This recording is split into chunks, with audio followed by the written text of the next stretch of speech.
Manila Broadcasting Company. DZRH, a proud member of MBC Media Group. Oras sa buong kapuluan, 5 minuto na makalipas ang alas 4 ng umaga.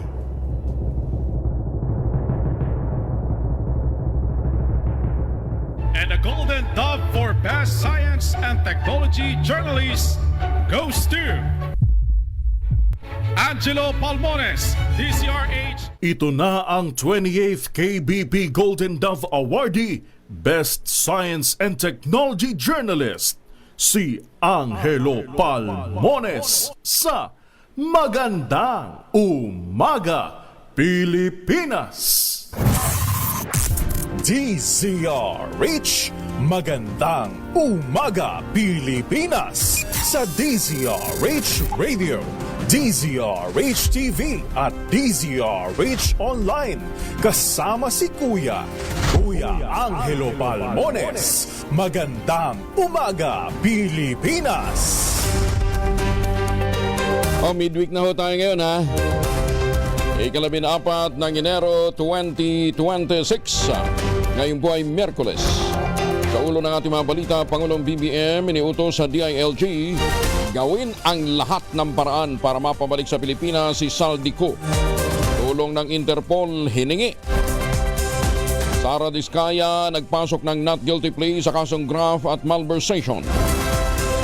Department of Energy kinansila ang power deal sa Solar Philippines ni Congressman Leandro Lebiste dahil sa hindi pagtupad sa commitments. Mayon Volcano nagbunga ng 100-meter lava fountain. State of calamity dineklara sa gumuhong landfill sa Cebu City. Bilang ng mga nasawi umakyat na sa 13.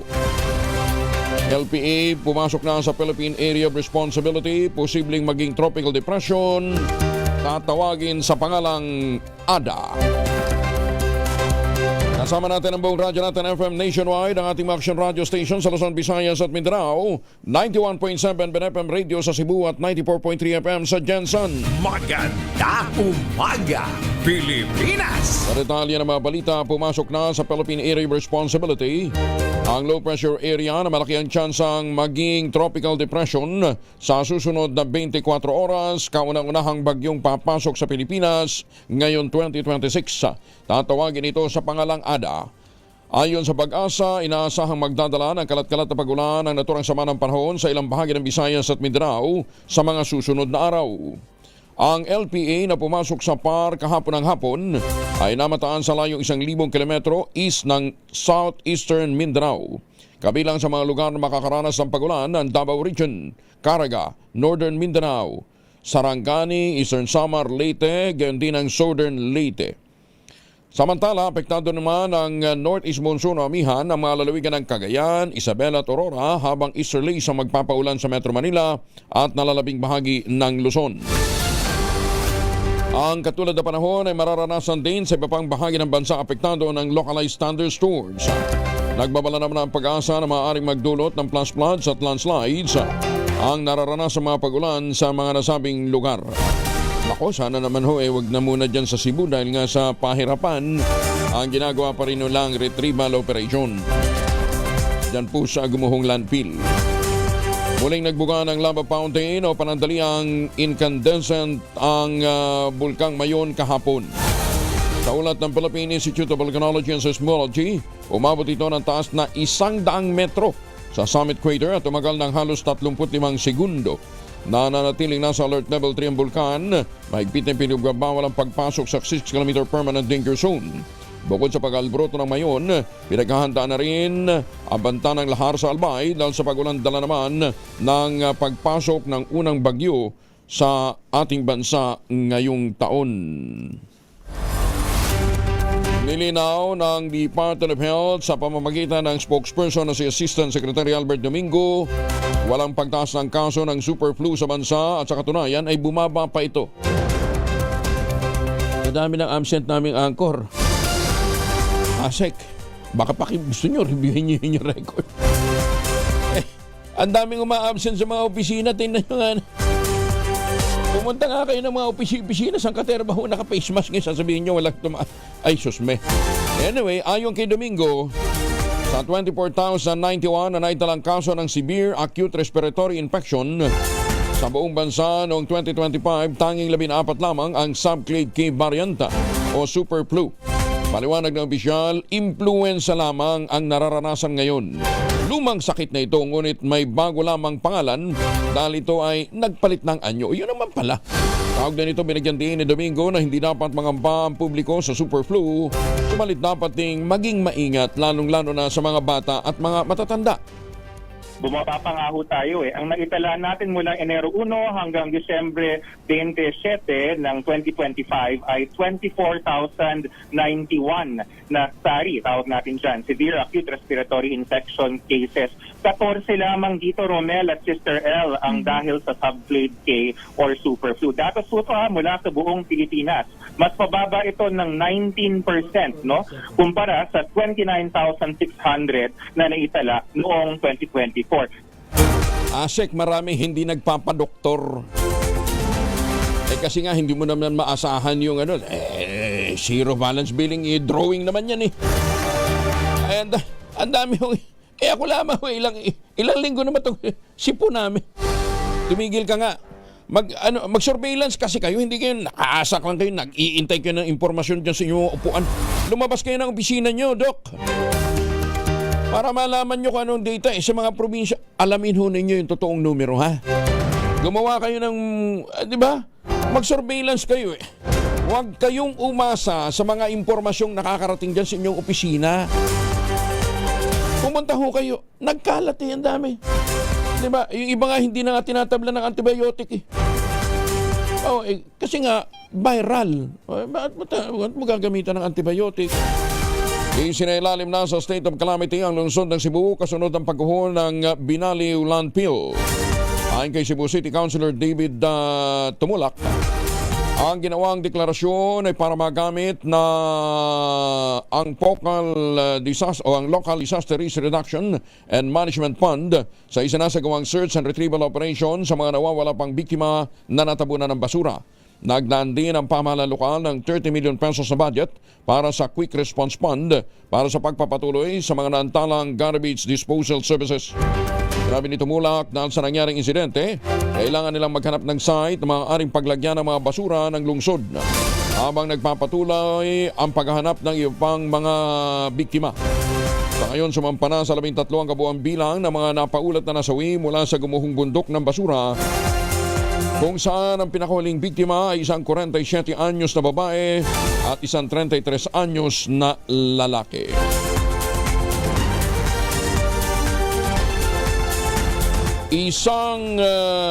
Itinuturing bilang pinakabatang practicing lawyer sa buong mundo sa edad na 18. Ang isang Pilipino na taga Baguio City.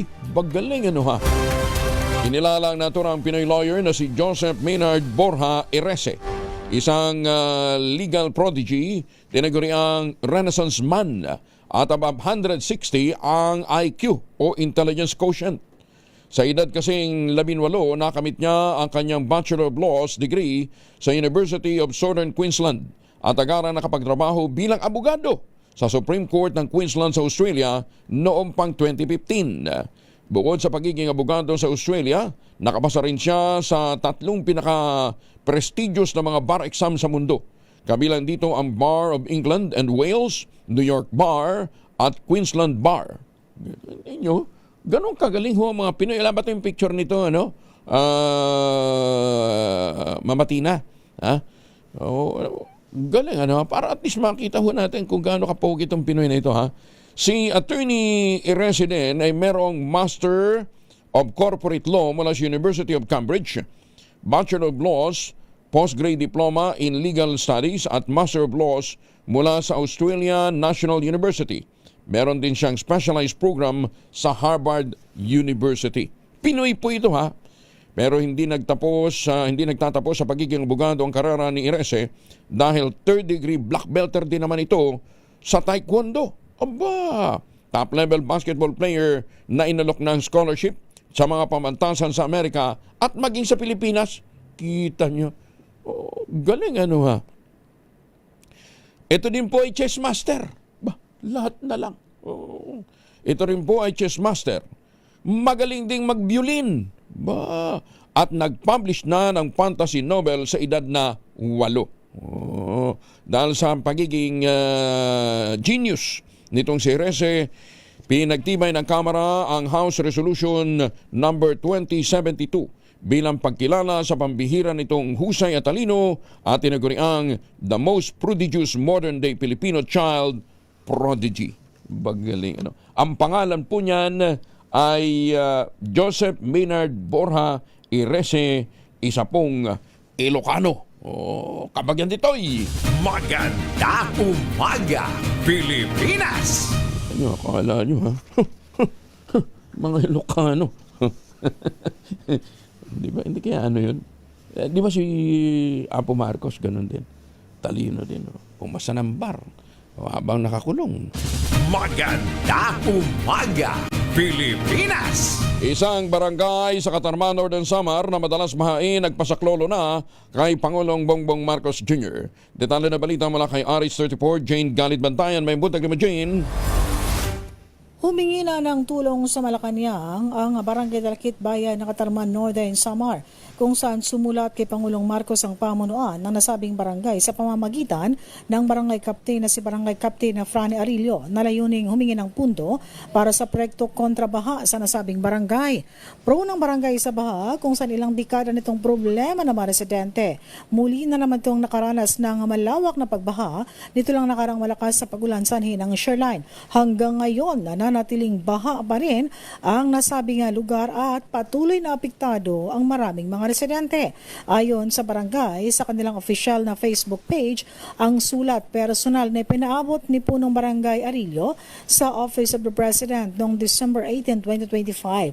Una nang sinabi ni Barangay Captain na ongoing ang drainage canal na proyekto sa nasabing barangay at inaasahan din na makatulong rin ito sa pagre-resolba ng baha. Sinabi pa nito na may ginagawa naman din siyang hakbang upang masolusyonan ang problema, matagal ng problema ng baha sa nasabing barangay.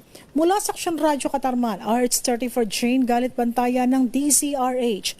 Una sa Pilipinas, una sa Pilipino. Dagan salamat, Jane Galit Bantayan. Inilon sa Philippine Amusement and Gaming Corporation of PAGCOR ang all-gender help desk nito idinisenyo bilang isang one-stop support system upang tulungan naman ang mga empleyadong may gender-based concern. Ayon sa PAGCOR, ang bagong help desk sa isang enhanced version o pinahihusay na bersyon ng dating women's help desk nag-aalok ito ng isang ligtas, confidential space kung saan maaaring magpahayag ng kanilang mga hinaing, humingi ng konsultasyon ng mga empleyado nang walang dapat na ikatakot. Sa pag-access sa help desk, maaaring humingi ng tulong legal ang mga empleyado, psychological support referral at assistance para sa pagpapile ng administrative complaint. Ayon kay Chairman at CEO Altenco, ang help desk na ito ng PAGCOR ay nagtatampok ng isang unified multi-platform system of communication. May tanggapan din ito sa 7th floor ng PAGCOR Corporate Office sa Pasay City. Pinalawak din ng PAGCOR ang saklaw ng help desk upang masakop ang mga kaso ng karahasan batay naman sa kasarian. 19 na minuto na makalipas ang alas 4 ng mga mamis. Kung pwede tayong mag-laundry day today, ha? Puno to kapag makapit, badakit at malupit ang mancha. All you need is pride, but mapahirapan ang self kung sa pride. Easy at worry-free naman ang laundry. Sa triple stain away formula, tanggal ang matitinding mancha based on Tenso Chocolate, Modern Sabanon Cotton, gawa po ito ng ACS. At magtuloy na ho tayo sa pamamigay ng pera habang kayo po ay nakikinig at nagre-ready para maligo gamit ang Shield Bath Soap. Mahiwagang tunog! 4,000 po ang naghihintay na premyo sa ating mahiwagang tunog. Gawa sa aluminum yan. Kitang-kita naman, gawa sa aluminum. Pero ano yun, dalawang aluminum na yan na ginagamit ho ng isang tao habang ikay kaharap. Di ba? Madalas sa umaga yan. Wag na. Pag sinabi pa natin anong ginagawa ng tao, bago mo tawagin, mabubuking na tayo. Ano? Ang inyo pong mga sagot, ipapadala po ninyo sa 0919-282-6485. Sundin po ang tamang format po ng pagte-text. Empty space, name slash, address slash, contact number slash, at ang inyong sagot. Isang beses lamang po maaaring mag-text sa ating text line gamit ang inyong mobile number. Sa mga sasagot online, kinakailangan meron po kayong sharer badge. 14 milyan. Maganda umaga, Pilipinas! Mahigit naman sa 8.3 million pesos na laga ng shabu na kumpiska sa dalawang high-value individual sa bayan ng Palo, Leyte. Detalye ng balita mula kay Jimmy Angay-Angay, RH32, maupay nga aga, Jimmy. Naaresto ng PNP Eastern Visayas ang dalawang high-value individuals at nakumpiskang mahigit 8.3 milyong pisong pinagilang shabu sa sinagawang buy-bust operation sa bayan ng Palo, Leyte. Ito ang sinabi ni PRO8 Regional Director Brigadier General Jason Capoy. Kinilala ng PNP mga suspect sina alias Ryan 30 anyos, isang gold miner at residente ng Agusan del Sur, alias Harong 40 anyos, isa ring gold miner, residente ng Salvador, Lanao del Norte. Ang operasyon ay sinagawa ng pinagsanib ng pwersa ng Leyte Police Provincial Office, katuwang ang PDEA, kasamang PNP Region City Intelligence Team ng Tacloban PNP sa Barangay San Joaquin, Palo, Leyte. Ang mga suspect ay nasa rank number 1 at 2 sa Regional Priority Target List sa illegal na droga. Nakumpiska sa operasyon iba't ibang sachet ng shabu, buy-bust money at mga drug paraphernalia. May bigat ang shabu na kumpiska ng kapulisan mahigit 1.2 kilo at talagang mahigit 8.3 milyong peso. Inihanda na ang kaso laban sa pagbinta at posisyon ng illegal na droga laban sa dalawang suspect. Mula dito sa DYVL Action Radio Tacloban, ito si RH32 Jimmy Angay-Angay para sa DZRH. Una sa Pilipinas, una sa Pilipinas. Daghang salamat, Jimmy. Oras sa Pilipinas, 22, makalipas ang alas 4. Aprobado na sa Bangsamoro Parliament ang Parliamentary Bill number 415, ang panukalang nagtatakda ng bilang ng mga upuan sa Parliamentary District Representatives at hangganan ng bawat Parliamentary District sa Bangsamoro Autonomous Region in Muslim Mindanao. Ito ang maglalatag ng 32 distrito sa rehiyon para sa nalalapit na kauna-unahang Bangsamoro election sa Marso matapos ideklara ng Korte Suprema na unconstitutional ang naunang batas dahil sa paghiwalay ng Sulu Region o ng Sulu mula sa BARM. Sa 70 miyembro ng Bangsamoro Parliament na lumahok sa botohan, 48 ang bumoto ng pabor, 11 ang tumutol, 4 naman ang nag-abstain. Sa patakaran ng plenaryo, sapat na ang 40 boto upang maipasa ang nasabing panukala. Samantala, ang Patuan Municipal Police Station nagbabala sa publiko laban sa fake news kaugnay ng pananambang sa dalawang miyembro ng MILF 118 Base Command. Detalye ng balita mula kay Jun Di Makutak, RH19. Assalamualaikum, Brother Jun. Alaikum assalam, Kuya Angel. Nagpapatuloy ang malalimang investigasyon ng Ampatuan Municipal Police Station kaugnay sa nangyaring pananambang patay sa Battalion Commander ng 1st Brigade MILF 118 Base Command na si Datu Hamza Sangki Kindo alias Commander Tuwabak at sa kaanak nitong si Boy Sangki kung saan tinambangan ang mga biktima sa bahagi ng barangay Kapinpilan, Ampatuan, Maguindanao del Sur. Sa inilabas na public statement ng Ampatuan MPS led by Chief of Police Captain Giuseppe Tamayo, patuloy ang koordinasyon nila sa mga miyembro ng pamilya ng mga biktima para sa kinakailangang vital information na maaari makatulong sa ongoing investigation ng kaso. Labis namang nalungkot ang Ampatuan Municipal Police Station dahil sa mga naunang naglabasang unconfirmed information sa social media at sa ibang platforms kaugnay sa insidente. Itinutuwid ng Ampatuan MPS na 2 lamang ang namatay sa insidente. Ini-encourage ng Ampatuan MPS ang community na mag-rely lamang sa verified information na i-release ng Philippine National Police or else nagpapakalat lamang sila ng fake news. Mula sa Central Mindanao, RH19, Jun Di Makutak, DZRH, una sa Pilipinas, una sa Pilipino. Maganda umaga, Pilipinas! Sukran, Jun. Maraming salamat. 25 makalipas ang alas 4, mga misis. Amoy araw ba si Mr. Pag-uwi galing ng trabaho, abay dalian sa germs sa katawan nila. Para labanan ang amoy araw at may pawis, gumamit ang Shield Bath Soap regularly. Unbeatable ang Shield sa paglaban sa germs versus another brand by Shea Butter. Pampalambot ang kuti sa presyong abot kaya 12.50 SRP. Kaya naman, recommended ito ng Philippine Nurses Association. Kaya mga misis ay challenge yun, subukan ng Shield Bath Soap. Galit sa sakit, may malasakit, sulit na sulit. Sinaksak ng isang pulis ang kanyang kapwa pulis. Dati nagbarilan pulis. Di ba sa Visayas ba yan? Mga pulis nagbari. Ito naman, nagsaksakan. Nagsaksakan o sinaksak ng isang pulis ang kanyang kapwa pulis sa loob ng Anti-Organized Crime Unit ng PNP Criminal Investigation and Detection Group sa Campo Crame sa Quezon City. Sa ulat ng CIDG, kinilala ang biktima na si Police Executive Master Sergeant Eric Castro. Ang suspect naman, si Police Senior Master Sergeant na Michael Camillo. Ayon sa mga nakasaksi, nag-aalmusal ang mga ito nang pumasok sa kusina ang restricted personnel na si Castro. Sinundan si Camillo makalipas ang ilang sandali. Dito bumunot si Camillo ng kutsilyo na dahilan para lapitan siya ni Castro at niyaka para pigilan, at sa gitna ng agawan ng patalim na gawa ni Camillo na saksakin si Castro sa likod. Sinugod si Castro sa Philippine National Police General Hospital at nananatiling under observation.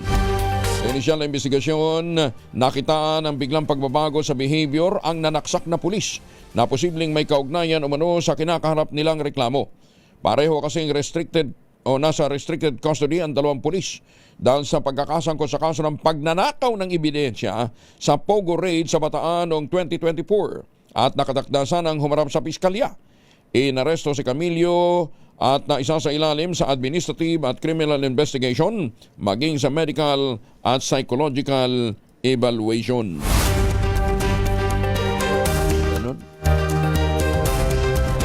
Mukhang may problema doon sa recruitment pa lang. Paano nagkaroon ng imbalance yung kanyang state of mind? Arestado naman ang dalawang individual dahil sa tangkang panunuhol sa mga pulis kaugnay ng 20 million pesos na halaga ng undocumented na mga sigarilyo na nasabat sa Cebu. Ayon kay Acting PNP Chief Lieutenant General Jose Melencio Nartates Jr., nangyari ang naturang insidente nang maharang ng mga otoridad ang isang truck na may lulang 200 kahon ng mga ilegal na sigarilyo sa isang checkpoint.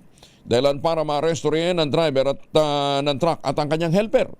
Sa sumunod na araw, lumapit umano sa mga investigador ang dalawang lalaki para ipahayag ang kanilang kahandang magbayad kapalit ng pag-release sa nakumpiskang kontrabando. Agad namang nagkasana ang entrapment operation ng mga pulis laban sa naturang mga individual na nakunan ng cash na 1 million pesos.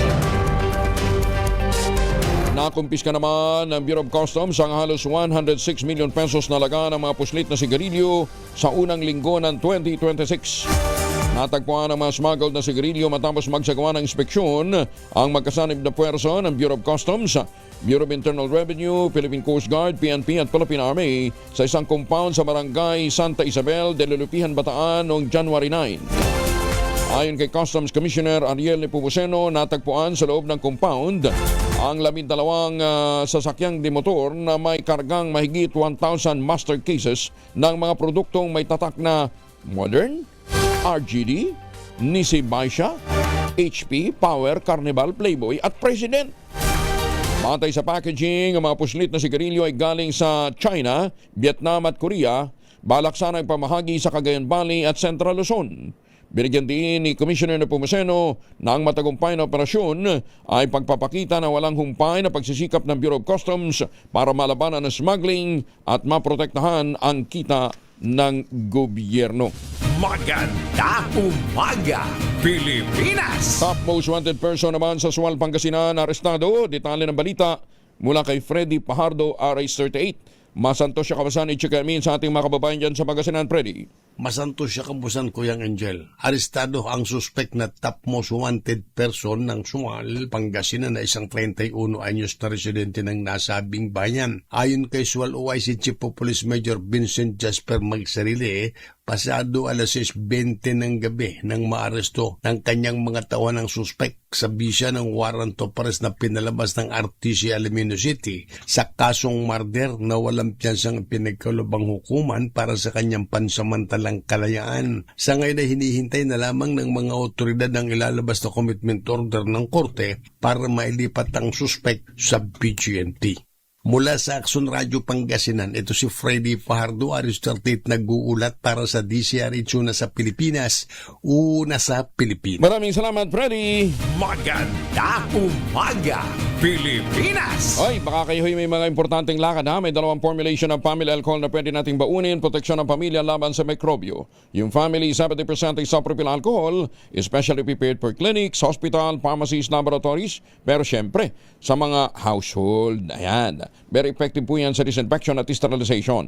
Ganyan na bagsik ng family, 70% isopropyl alcohol. Maghapon man natin gamitin, no problem. Hindi po manunuyo yung ating makamay dahil meron po itong moisturizer. Yun namang mabangong family rubbing compound improved alcoholone. Ayun po yung mabangong isopropyl alcohol na ginagamit po ng mga masahista, mga barbero, mga doktor, mga nurse, mga komadrona for sponge, bathing, and other cleansing purposes. Family rubbing alcohol parang DCRH book na sa mahabang panahon. Mabibili sa namang butik at convenience stores nationwide. Family rubbing alcohol, hindi lang pampamilya, pang sports pa. 431. Number 1.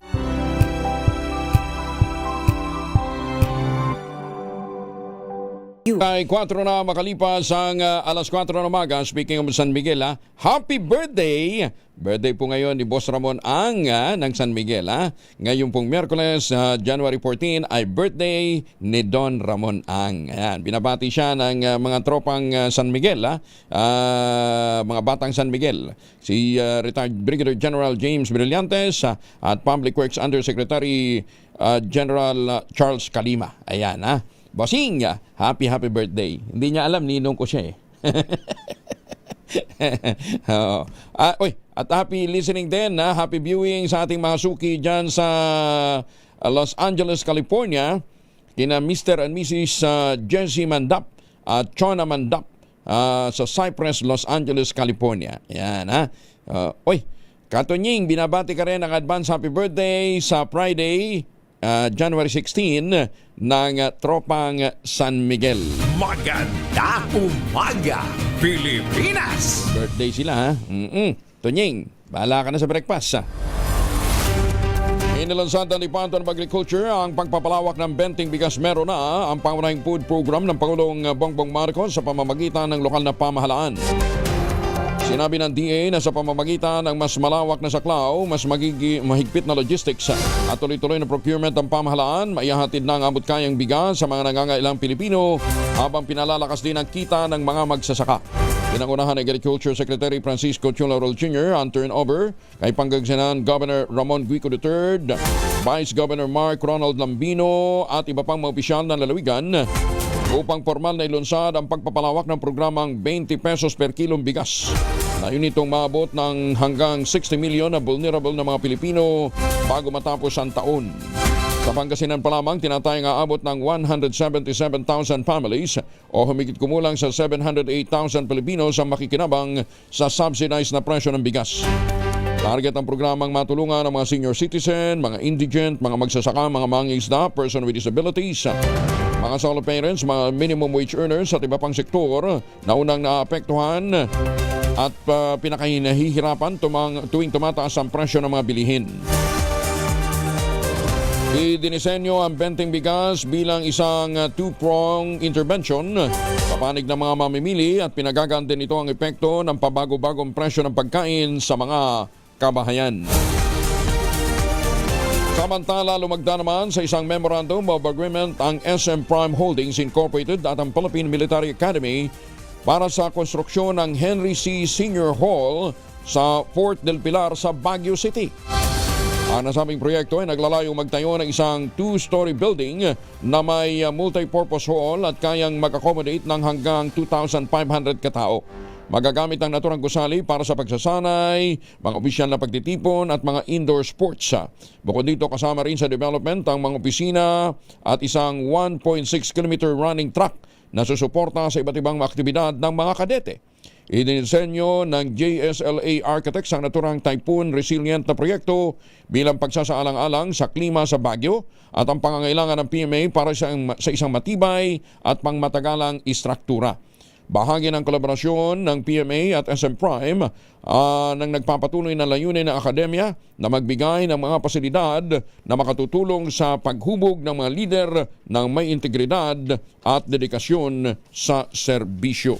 Maganda umaga, Pilipinas! Kinansila ng Department of Energy o DOE ang halos 12,000 megawatts na power supply contract na iginawad sa Solar Philippines Power Holdings Incorporated noong 2024 at 2025 matapos mabigunto pa rin ng kumpanya ang mga nakasaad sa kanilang kontrata.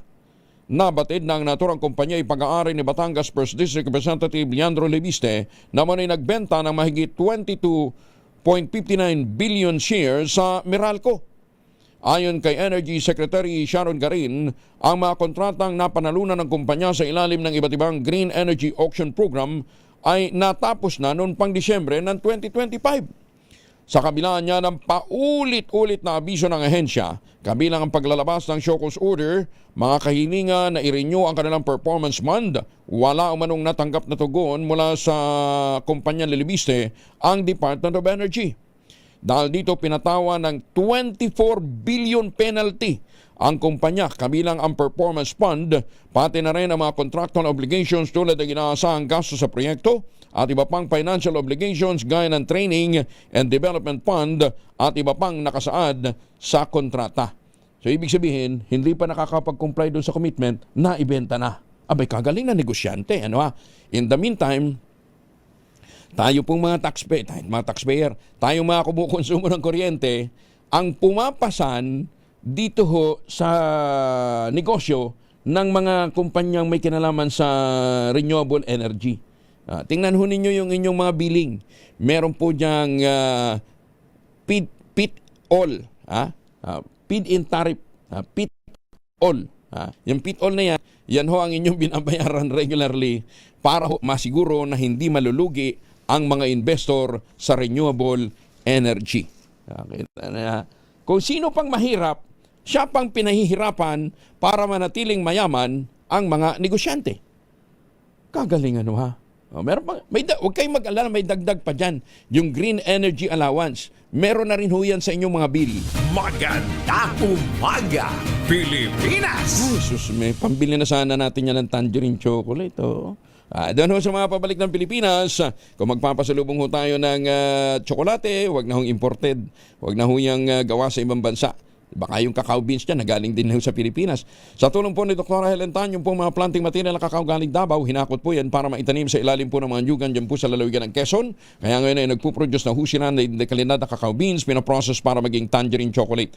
Available yan sa 0919-095-5935. Ang tangerine chocolate po ay may mahigit 10 variants ng mga raw material ay galing din po sa ani ng mga magsasaka. I-check po ninyo sa tangerinechocolate.ph. Ang sabi nga po ni Dr. Helen Tan, sino bang magmamalasakit sa Pilipino kundi ang kapwa Pilipino? Kaya sa bawat tangkilik natin ng tangerine chocolate, pinalalakas natin ang loob ng ating mga magsasaka, pinalalakas natin ang ating lokal na ekonomiya. Tangerine chocolate 100% gawang lokal, but taste and looks global, tinulungan ito ng DTI at ng DOST. Tangerine chocolate 100% gawang atin, sana po ay ating tangkilikin. Magandang umaga sa mga Pilipino dyan sa Hayward, California.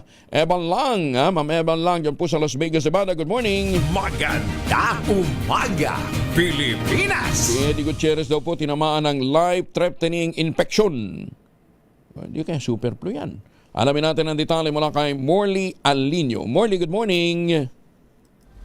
Gising na ang showbiz, rampa na Pilipinas. Good morning, Kuya Angel.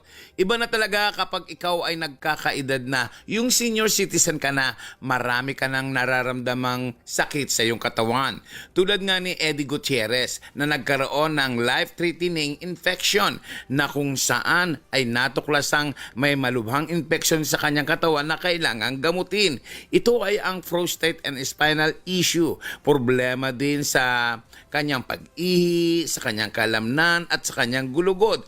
Kung kaya't naoperahan siya kamakailan sa Singapore. Pero hindi pa pala tapos ang pag-oopera dahil muli siyang sasailalim sa pagpapagamot o operasyon sa Singapore. Naniniwala ang pamilya nitong si Eddie Gutierrez na makakasalba sa naturang karamdaman ang nasabing aktor. Partikular na itong si Rufo Gutierrez na kung saan ay sinabi ng aktres na kailangan nila ang dasal para sa kanilang ama. Kung matatandaan, ang unang pagkakasakit ni Eddie Gutierrez na kung saan ay ginastusan ni Richard Gutierrez. Sa totoo lang, komplikado ang sakit nitong si Eddie Gutierrez.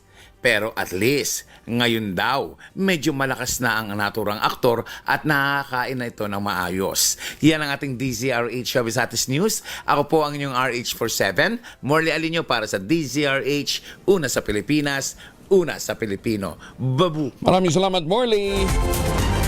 Para ho doon sa mga namumroblema sa sakit ng kanilang mga tagiliran, na kuminsan baka dulot nga po ng kidney stone. Alam ba ninyo na natural na nakatutulong ang tubig ng buko o yung buko juice sa pagpigil na mabuo at matunaw ang namumuong bato sa kidney? Yung puro ha, wag ho yung mga nakapreserve, no? Kasi minsan may mga preservatives na yan. Yung puro, yung natural, yung galing mismo sa buko. Sa pag-aaral ng mga scientists ng University of the Philippines, natuklasang naglalaman pala ang coconut water ng enzymes at citrate na lumulusaw sa calcium oxalate, ang pinakakaraniwang na uri ng bato sa kidney na nagdudulot na matinding pananakit at posibleng operasyon. Ayon sa pag-aaral, 3 beses na mas mabilis na matunaw ang kidney stones kapag umiinom ng buko juice kumpara sa gamot lamang. Ayan ha. Kaya kung kayo mahihilig sa alat ha, namumroblema na kayo ng ganyang karamdaman. Medyo mahal ang buko ngayon. Magkano ang buko ngayon? 30 pesos ang isa. Sa amin, 15 lang eh. 15 lang. Ganun lang ko. Pero dahil nga meron kaming tanim na puno, siyempre libre. Bigyan ko kayo ng buko. Pero punta kayo na Mindanao. Maganda umaga, Pilipinas! Halos sa 600 kumpiskadong muffler o modified muffler at lantaka sa Davao City, winasak ng mga pulis. Detalye na balita mula kay Jun Soter mula sa Action Ranger Bao. May buntag mo, Jun. Mayong buntag usab Kuyang Angel, pinangunahan ni Davao City Police Office Director Police Colonel Manan Moarip ang pagsira sa mga kumpiskang modified muffler o bura-bura at mga lantaka sa isang seremonya ng pagdurog gamit ang kompaktor kahapon Enero 13, 2026. Ayon sa DCPO, kabuuhang 296 na modified muffler at 217 na lantaka ang tuluyang minasak bilang bahagi ng patuloy na kampanya ng kapulisan laban sa pinagbabawal at delikadong kagamitan. Batay sa report, ang mga modified muffler ay pangunahing nakumpiska sa mga operasyon ng Traffic Enforcement Unit, Turel Police Station at Kalinan Police Station. Samantala, ang mga lantaka naman ay nasamsam sa magkakahiwalay na operasyon ng Turil, Talumo at Maa Police Stations. Nagpasalamat si Moarip sa mga opisyal ng barangay at mamamayan ng Davao City sa patuloy na pagsumbong ng mga insidenteng may kaugnayan sa paggamit at paggawa ng mga naturang kagamitan. Kasabay nito, inatasan ng DCPO Director ang lahat ng station commanders na tukuyin at hanapin ang mga individual o grupo na sa likod ng paggawa ng mga modified muffler. Ayon sa kanya, hinihikayat muna ng kapulisan ang mga gumagawa nito na ihinto ang illegal na aktibidad. Subalit kung patuloy na lalabag sa batas, hihingi ang DCPO ng tulong sa lokal na pamahalaan upang ipasuspende o ipawalang bisa ang kanilang mga business permit. Ito si Jun Sotera para sa DZRH. Una sa Pilipinas, una sa Pilipino. Dagan salamat, Jun Soter. Samantala, sobrang kalasingan at hindi umano issue ng babae kaya't binaril ng isang pulis at tatlo niyang kabaro. Binaril ng isang pulis yung kanyang tatlong kabaro. Ngayon may tinyenti pa, no? At isang babae sa resto bar sa Sibulan, Negros Oriental. Ayon kay PNP spokesperson, Police Brigadier General Randall Tuanio, nagsimula ang pag-iinuman ng 6 na pulis sa police station. Sa loob pa ng istasyon ng pulis, itinuloy ang naturang inuman sa resto bar. Birthday party daw kasi yun ng kanilang hepe. Sa kuha ng CCTV, umupo sa isang tabi ang 6 na pulis ang isang babae. Pero biglang tumayo si Police Staff Sergeant Bonifacio Saicon saka pinagbabaril ang babae sa hindi pa malinaw na dahilan. Sa isa pang kuha ng CCTV, sinundan ng 3 pulis si Saicon palabas ng resto bar at saka sumakay ng kotse. Sa ulat naman ni General Tuanyo, dinisarmahan si Saicon ng kanyang mga kabaro at nagkaroon ng pagtatalo sa loob ng kotse. Pero dahil hindi pinusasan at kinapkapan ng 3 pulis si Saicon, may baril pa pala ito at ginamit naman sa pamamaril sa kanila. Sa investigasyon, lumalabas na may sama rin ng loob ang suspect sa 3 pulis na kanyang binaril. Sinampahan ng 4 counts ng murder ang suspect na pulis. Matatanda ang kabilang sa mga binaril ng suspect, sinasimulan Police Station Chief Captain Jose Edruhil Simapranca, Senior Master Sergeant Tristan Chua, Patrolman Ray Albert Temblor at ang babae sa bar na si Sheila May Dinanaw. Hindi naman nadamay ang 2 pang pulis na kasama rin sa bar dahil hindi sumakay sa kotse. General Tateng, mukhang may problema tayo ngayon sa ating mga lespo. Kanina nanaksak. Ito naman na maril. Ba't naman kasi nagiinuman na may baril? Maganda umaga, Pilipinas! Not guilty plea ni Sara Diskaya sa kasong grab at malversation inalmahan. Detalye ng balita mula kay Manang Milky Riconan, Aris Schweld. Manang Milky, good morning. Umalma si Akbayan Party List Representative Percy Sandanya sa not guilty plea ng kontraktor ni si Sara Diskaya sa kasong graft at malversation sa ganap na arraignment sa Lapu-Lapu City, Cebu. Ito ay may kinalaman sa 96.5 million pesos na umunoy Ghost Flood Control Project sa Davao Occidental. Ang kay Sandanya, papaano magiging not guilty si Diskaya gayong tulad ng kanyang British accent, peke rin ang flood control projects nila sa naturang probinsya. Binanggit ni Sandanya na may maitinuro na si Diskaya na kasabwat sa ginawang pagdinig ng Senate Blue Ribbon Committee. Umamin na rin anya ito na merong mga anomalya sa proyekto kaya hindi katanggap-tanggap na not guilty plea nito. Naniniwala si Sandanya na nagkaroon ng sabwatan sa pag-aproba, pagpopondo at pagbabayad ng questionableng proyekto na malinaw na paglabag sa Anti-Graft and Corrupt Practices Act. Ako si Milky Riconan, nagulat para sa DZRH, una sa Pilipinas, una sa Pilipinas. Maraming salamat, Manang Milky. Aabot na sa 21.2 billion pesos ang kabuang halaga ng assets na na-freeze ng Anti-Money Laundering Council kaugnay ng flood control scandal. Ayon kay Bureau of Customs Deputy Chief of Staff Attorney Chris Noel Bendijo, paklaw nito ang mga bank account, e-wallet insurance policy, ganyan din ang mga air assets ng mga suspect. Samantala, hindi binanggit ni Bendijo kung ilan ang naturang halaga ng frozen assets ang naporpit na. Yan man, tiniyak ni Bendijo na gagawa ang technical working group ng master list ng lahat ng assets, kabilang ang mga pinasubasta na gaya ng luxury car na mag-asawang Sara at Curly Diskaya. Halfway house para sa mga bantay ng mga pasyenteng nais na imaitayo sa mas marami pang lugar sa bansa ni Senator Bongo. Detalye na balita mula kay Raymond Dadpa sa RH 28. Raymond, good morning.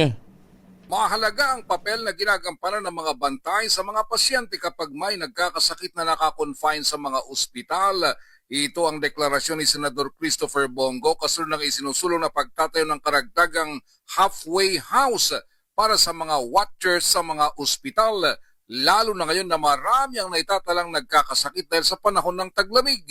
Sabi ni Go, labis-labis din ang sakripisyo ng pamilya at mga kamag-anak na nagbabantay sa mga pasyente.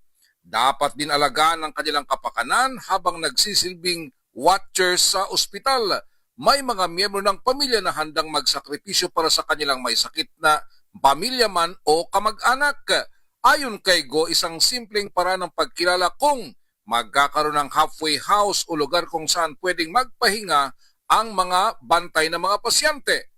Dagdag pa ng senador, malaki ang ginagampanan ng mga watcher para mapabilis ang paggaling ng mga pasyente, kaya hindi na sana kung saan-saan lamang sila humihiga at nagpapahinga, tulad sa mga bangketa o kay sahig ng mga ospital. Ilang mga halfway house o watchers hall na rin ang naitatag sa bansa, kabilang na sa Philippine General Hospital sa Maynila at Southern Philippines Medical Center sa Davao City, na kamakailan lang ay binisita ng senador ang mga naturang pasilidad para kumustahin ang sitwasyon ng mga bantay ng mga pasyente. Ito si RH28, Raymond Adpas para sa DZRH, una sa Pilipinas, una sa Pilipinas. Maraming salamat, Raymond. Maganda umaga, Pilipinas! 52 na makalipas ang alas 4 ng umaga, oras na para tayo po naman ay mag-ultabayo. Ano nga bang ultabayo? Ang ultabayo po ay postbiotic with Lactococcus lactestrin plasma. Ito po ay dumaan sa mahabang clinical trial sa Japan. Hindi po testimonial, hindi mga kwentong kutsero, kundi human clinical trial. At napatunayan po sa mga pag-aaral na effective ang ultabayo sa pagpapanumbalik ng sigla ng ating immune system. Ang bawat kapsula po ng ultabayo ay nagtataglay ng 50 billion cells ng Lactococcus lactestrin plasma. Kaya't pagpasok po nito sa ating katawan, ina-activate po nito yung PDC, yung plasmacytoid dendritic cell. Yan po tinatawag na madalubasan na commander ng ating immune system. Yan po responsable sa pagtataboy ng mga toksin sa ating katawan habang tayo po ay natutulog. Kaya't bukod ho sa nakatutulong ang ultabayo para ma-achieve natin magandang tulog, nagkakaroon tayo ng panlaban sa puyat, pagod at stress, pinalalakas ho nito, pinapanumbalot po nito ang lakas ng ating immunity. Ilan lamang ho yan sa mga benepisyo po ng ultabayo na dapat daw tinitake natin at least siguro mga isang oras bago matulog, 2 kapsula. Para pagkabukas, ang gising ho ninyo ay maganda. Ang ultabayo po ay rehistrado sa Food and Drug Administration, halal certified. Available po ito sa Mercury Drug, HB1 Plus Pharmacy, Mescobrug, at Curamed. Ngayon, kung may mga katanungan pa ho kayo, mag-text ho kayo sa 0931-033-2871. May mga medical experts ho tayong naka-standby dyan. At kapag bumili ho kayo ngayon ng Ultamayo Postbiotic, yung 30 capsules sa 5 Mercury Drug Store sa buong bansa, makakakuha kayo ng free 100 pesos Mercury Drug Gift Certificate. Promo runs until July 31, 2026 only.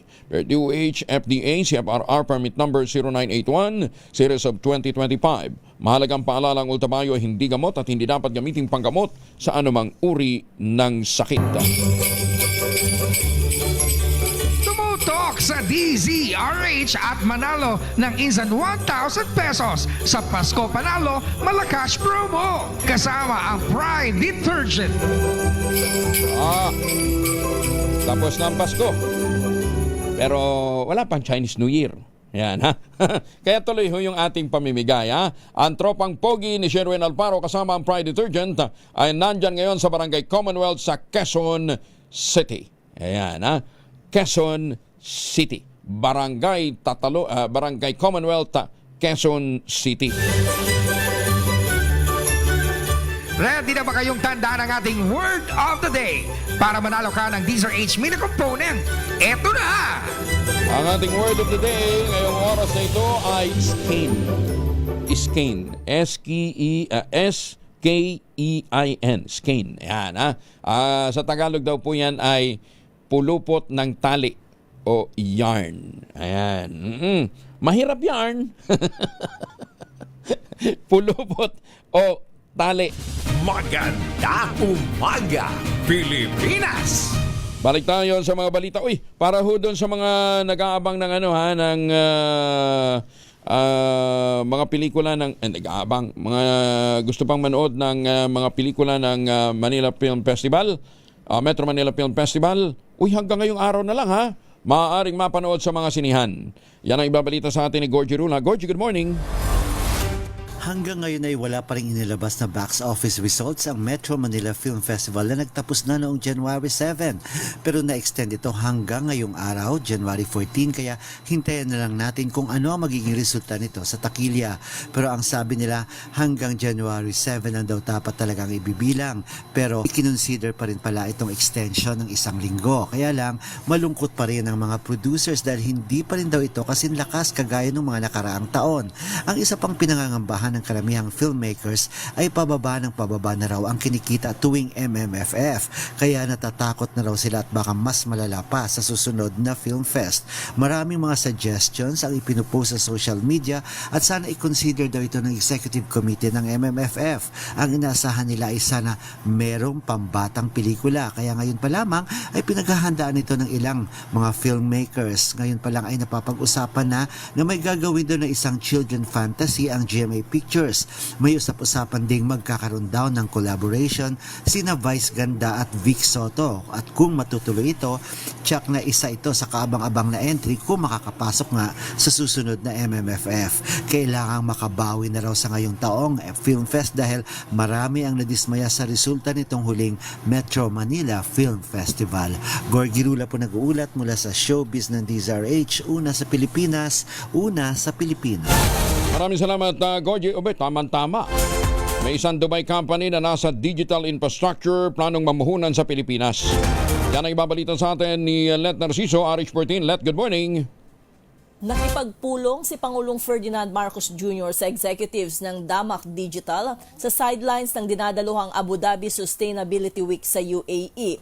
Tinalakay sa pulong ng Pangulo at ni Damac Digital Chairman G. Hussein Sarjwani ang planong pamumuhunan ng kumpanya sa Pilipinas, kabilang ang pagtatayo ng isang data center sa Laguna. Sumentro ang pag-uusap sa potensyal ng bansa bilang hub para sa mga data center, cloud services at teknolohiyang pinapagana ng artificial intelligence. Positibo si Pangulong Marcos sa planong pamumuhunan ng kumpanya na inaasahang maglalagay sa Pilipinas bilang isa sa mga data center hubs sa Southeast Asia. Nabatid na mayroon itong operasyon sa 11 bansa, kabilang ang UAE, Estados Unidos, Saudi Arabia, Turkey, Southeast Asia at Europa. Bilang bahagi ng pagpapalawak ng operasyon sa Katimugang Asya, target itong maglagak ng $3 billion investments. Ito si Let Narciso para sa DZRH, una sa Pilipinas, una sa Pilipino. Maraming salamat, Let. Latest naman mula po sa Amerika. Papatawan ng Estados Unidos ng 25% na taripa ang mga bansa at mga kumpanyang makikipagnegosasyon sa Iran.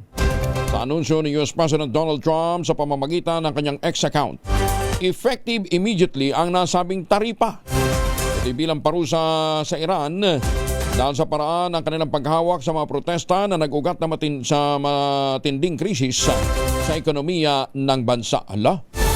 25% tariff ang ipapataw ni Trump sa mga bansa at mga kumpanya na makikipag-transaksyon sa Iran. Ilan na bang ilan ang patay? Matindi ho yung paggamit ng puwersa ng Iranian government sa mga nagpuprotesta kahapon ho. Mahigit 500 na yung patay, pero maaaring tumaas pa sa mga susunod na mga araw. At para ho sa mga bibiyahe, maraming nagtatanong sa atin kung totoo ho ba yung mga bagong restriksyon. Totoo ho yan. Lalong-lalo na doon sa mga bansa na inyong pupuntahan. Kasi meron na hong pinag-isang polisiya ngayon o mga patakaran o mga restriksyon ang iba't ibang bansa. Paalala sa mga sasakay ng eroplano.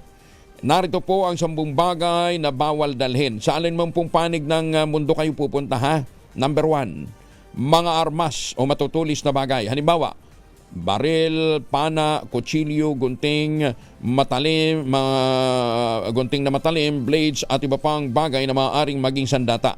Pero, pwede nyo yung ilagay sa check-in. Yan, yun ang klaro. Yung halimbawa, kinakailangan nyo talagang magdala ng gunting pagbiyahe nyo, i-check-in ho ninyo. I-check-in ho ninyo para hindi ninyo dala sa loob ho ng cabin. Mga explosive o paputok, bawal ho talaga ito kahit ho sa check-in. Fireworks, flare, dynamite, hand grenade at kahit na mga replika na mukhang explosive. Pangatlo, mga gas, butane, propane, oxygen cylinders at iba pang pressurized gases. Maliban lamang kung kayo po ay may sertifikasyon na kayo ay kinakailangan talaga niyan para ho sa medical use. Mga nakalalason at kemikal na bagay, poison, acid, bleach, mercury, chlorine at iba pang corrosive o mga hazardous na kemikal. Mga flammable o madaling masunog na likido, gasolina, lighter fluid, turpentine, paint thinner at iba pang mga flammable liquids. Mga aerosol, mga pressurized sprays, kabilang dito yung cooking sprays, spray paint at iba pang mga aerosol maliban sa maliit at mga non-hazard personal care items na 100 ml sa inyong hand carry. Pepper spray, bawal din, at saka yung mga self-defense spray. Ito ay madalas na bawal sa hand carry at may limitasyon lamang sa mga check-in baggage. Depende din sa airline at bansa. Kaya pinakamaganda, bago ho kayo pumunta sa isang bansa, alamin nyo yung mga restriction. Spare lithium batteries o malalaking mga power banks, ha? Yung 160 WH. Ang power bank na mataas ang watt hours ang ibig sabihin ho ng WH, ha, ay hindi pinapayagan kahit saang eroplano. Dapat iiwan o i-check i-check po ninyong airline kung ito ay papayagan. Pero yung mas mababa dyan, pwede, ha, na hand carry. Mga prutas o pagkaing maamoy sa hand carry bag. Sa mga nagbabalak magdala ng durian, i-check-in nyo na lang, ha? Pwedeng ilagay ang durian, marang, langka o iba pang mga prutas sa check-in baggage kung maayos at nakasil at hindi kakalat ang amoy. Huwag nyo i-hand carry.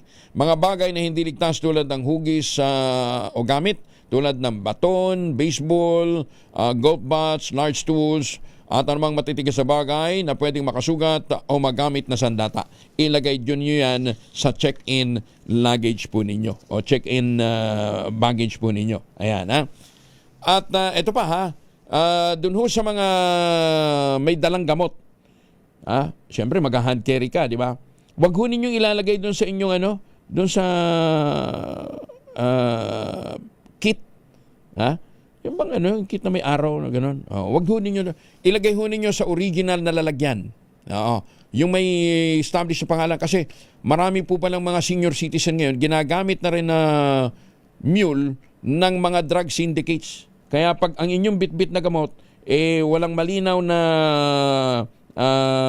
packaging, wala sa original na packaging, malamang maharang pa kayo sa airport, ha? O ingat nyo sa mga bibiyahe, i-check po ninyo online, marami pong mga nakatalang mga restriksyon. Maganda umaga, Pilipinas! 4 minuto na makalipas ang alas 5 ng umaga. This time check is brought to you by ACS Manufacturing Corporation, ISO certified, maker of world-class quality Pride detergent. Bye.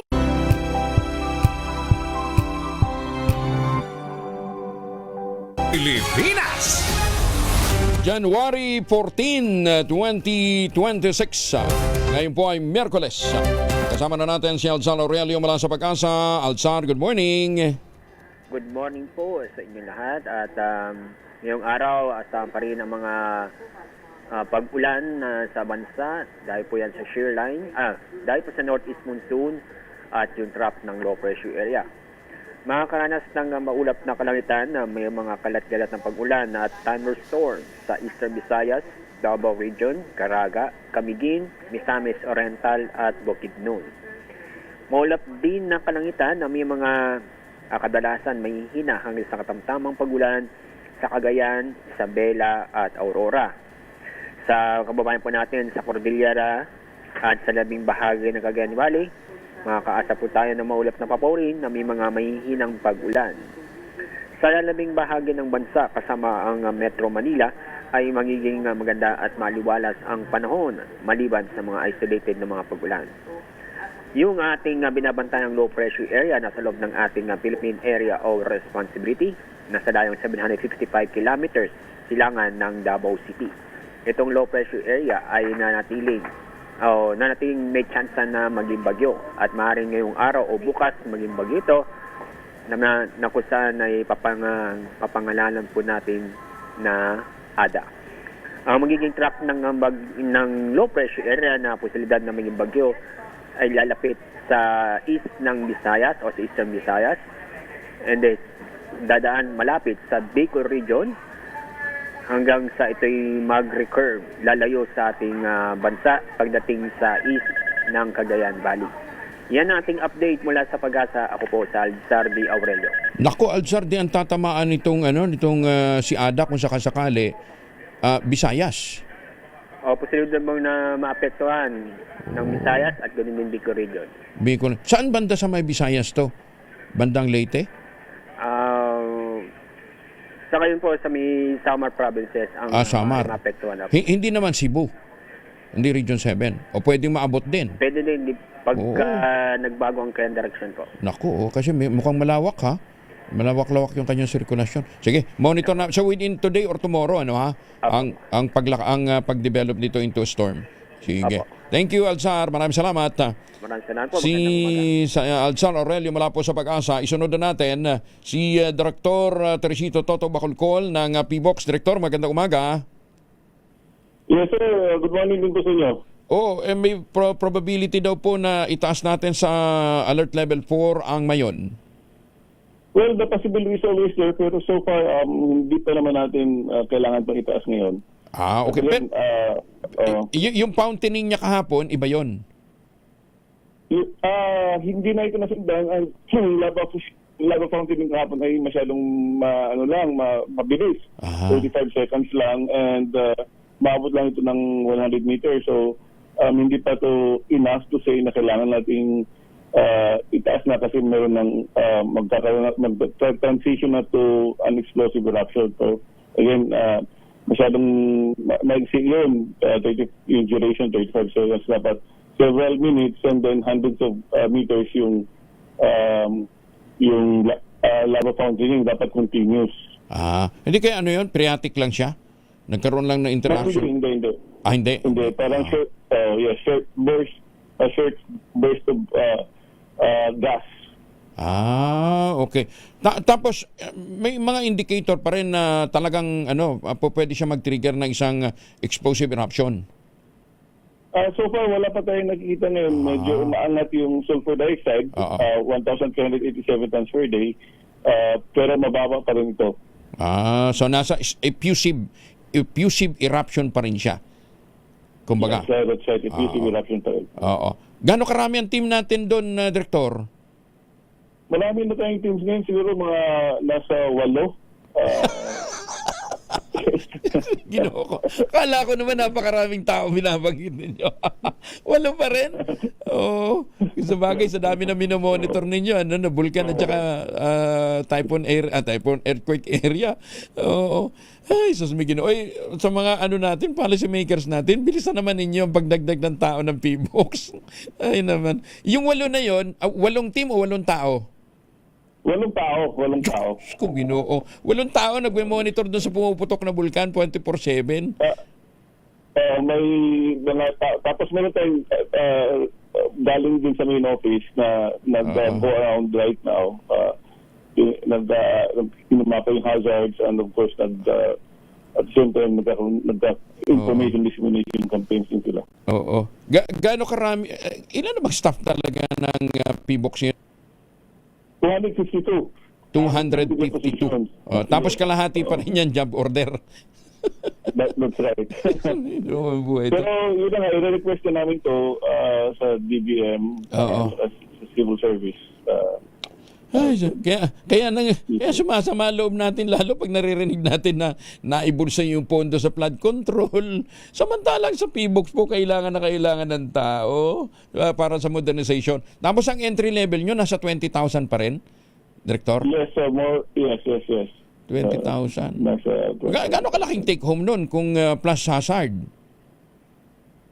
Siguro mga 30. Aabot naman siguro ng mga 30,000 siguro. 30,000. Ay siya, sige. Oo. Ay nako. Anyway, sige, kasama niyo ko kami doon sa patuloy na kampanya para ho sa pagpapabilis nitong pag-release ng pondo para sa modernization po ng PBOX. Director, thank you for joining us ha. Magandang umaga po. Yes, sir. Magandang umaga din po. Si Dr. Teresito Toto Bacolcol. Ay, sus may Ginoo. Ay, sa mga policy makers natin, mahiya naman tayo sa mga taga-PBOX at mga taga-Pag-asa. Kita ho ninyo, entry level nila 20,000. Idagdag ninyo na hazard pay, siguro aabot ng mga 30. Iyon ang i-deploy natin. I-deploy natin para magbantay ng mga bulkan, di ba? 24/7, 8 lamang ho ang staff na nagbabanta, nagmo-monitor diyan po sa paligid po ng bulkan. Paano nga naman makakagawa pa ng dagdag na pag-aaral yun? Di monitoring lang talagang gagawin. Diba? Kaya na pag-iiwanan ho talaga tayo pagdating ho sa punta sa research and development. Maganda umaga, Pilipinas! May modernization na yan, ha? Inlagay na yan, may modernization na. Ay, sus may Ginoo. Ay, eto pa. Pinasisibak na ni Interior and Local Government Secretary John Vic Rebulla ang hepe ng Bureau of Fire Protection at iba pang mga matataas na opisyal dahil sa isyu ng korupsyon. Sa panayam ng DZRH at ang radyo natin, inilutang ni Remulla na tinatayang aabot ng 15 billion pesos, 15 bilyong piso ang nakukubra ng Bureau of Fire Protection kada taon mula sa mga racket nito. Isa lamang niya rito ang inspeksyon ng ilang gusali sa Quezon City kung saan naabot ng 30 million pesos ang sinisingil ng Bureau of Fire Protection para sa fire extinguisher, 70 million pesos naman para sa sprinkler system. Imagine mo ang 300,000 negosyo dito sa Metro Manila pa lang. Oo. Nandiyan, aabot mga 500,000 negosyo. Yung small, medium scale lang tinatamaan ng gusto dito eh. Hardware dyan, beauty salon dito, lahat yan. Law office dyan, papasok ang, para may occupancy permit kayo, papasok ang inspector. Sasabihin, ay, defective na ang, ang fire extinguisher. Kailangan palitan nyo na yan. Pero kailangan gantong klase. Bibili kayo dito. Ang presyo nila, times 2, times 3 ng kung bibili ka sa SM. Tapos hindi nila ibibigay yung occupancy permit, yung permit, fire hazard permit, kung hindi ka kukuha sa kanila. Binunyag din ni Remulla umano'y tangkang pag-alok sa kanya ng kickback ng mismong fire chief ng Bureau of Fire Protection para lamang sa overpriced na fire truck na nangyari nito lamang December 2025 sa isang birthday party ng kanyang kaibigan. Pumunta siya, biglang tinabi ng isang kanang kamay niya, yung barkada ko. Pare sabi kay Chef, may 1.5 million siya kada truck. Hindi nyo pinusasan Hindi ko magsasabi sa akin. Siyempre, nung isunod na araw, pinaliguan ko ng mura yung fire chief natin. Pero galit talaga ako, diba? Tinitigilan na nga natin yun eh. Tuloy pa rin sila.